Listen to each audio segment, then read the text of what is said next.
Jangan kira semua orang yang berada di gereja reform masuk surga. Tidak. Jangan kira semua orang Kristen yang namanya Kristen masuk surga. Tidak. Jangan kira semua yang bibir mulutnya buka tutup Tuhan Yesus masuk surga.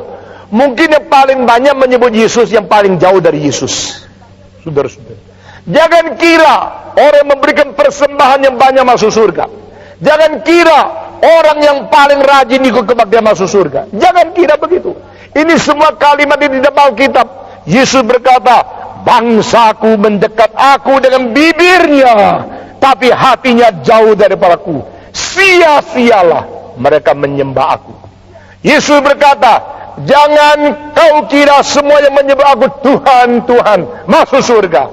Dijawab, hanya mereka yang melakukan kehendak Allah Bapa, mereka yang berada di kerajaan surga. Karena demikian kita melihat ada prinsip-prinsip yang melebihi dari sekedar hal luar, sehingga kita lihat di luar ini seolah-olah adalah seperti gagal. Sebenarnya tidak.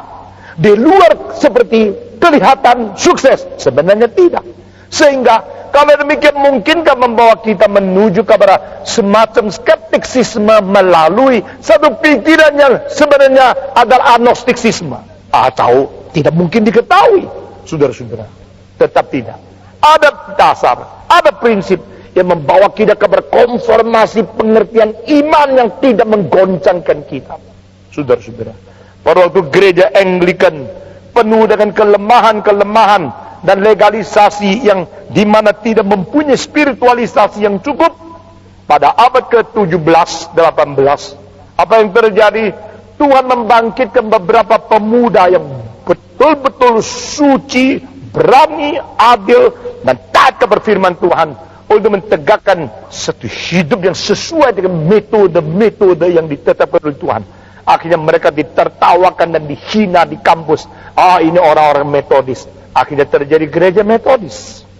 Di antara pendiri-pendiri mereka itu termasuk orang-orang yang paling penting tiga, yaitu satu John Wesley, satu adiknya yaitu namanya Charles Wesley, dan satu lagi George Whitefield. Saudara-saudara, mereka mengembalikan supaya kembali kepada prinsip Alkitab. Jangan hanya hidup secara lahiriah saja. Tetapi saudara-saudara, orang kira kalau begini gereja Metodis yang pendirinya begitu ketat, begitu suci, dan begitu berkuasa, pasti ini gereja yang paling rohani, paling baik, dan di dalamnya semua diselamatkan. Justru tidak. Wesley berkata bahwa jangan kira semua kita ini semua baik. Dia mengatakan besok di dalam surga yang tiga hal yang bikin engkau terkejut. Pertama, yang kau kira masuk surga kok tak ketemu di situ. Kedua, yang kau kira pasti dah masuk, ketemu di situ. Ketiga, baru anda tahu dah ada seorang Metodis yang masuk situ. Jadi pendiri Metodis mengatakan hal ini membuat kaget semua orang Metodis. Kalau begini kita di gereja Metodis yang lebih baik dari gereja lain tetap tidak masuk, bagaimana? Saudara-saudara, tiga hal bikin kamu kaget. Yang kau kira pasti masuk, cari setengah mati keliling surga pakai Mercy, tuh puter-puter, tidak ada orangnya. Yang kau kira ini, wah ini orang jelek, pasti tidak bisa masuk. Loh, ketemu di situ. Nah saudara-saudara, dan orang Metodis tidak ada di situ. Lalu dia memberikan penjelasan. Sebenarnya yang di situ adalah bukan orang Metodis, bukan orang Anglikan, bukan orang Baptis, bukan orang Presbyterian. Waktu dia mengatakan tidak ada orang Presbyterian, tidak ada orang Anglikan, semua bilang, oh ya memang banyak yang tidak beres di mereka, bahwa mereka tidak bisa masuk.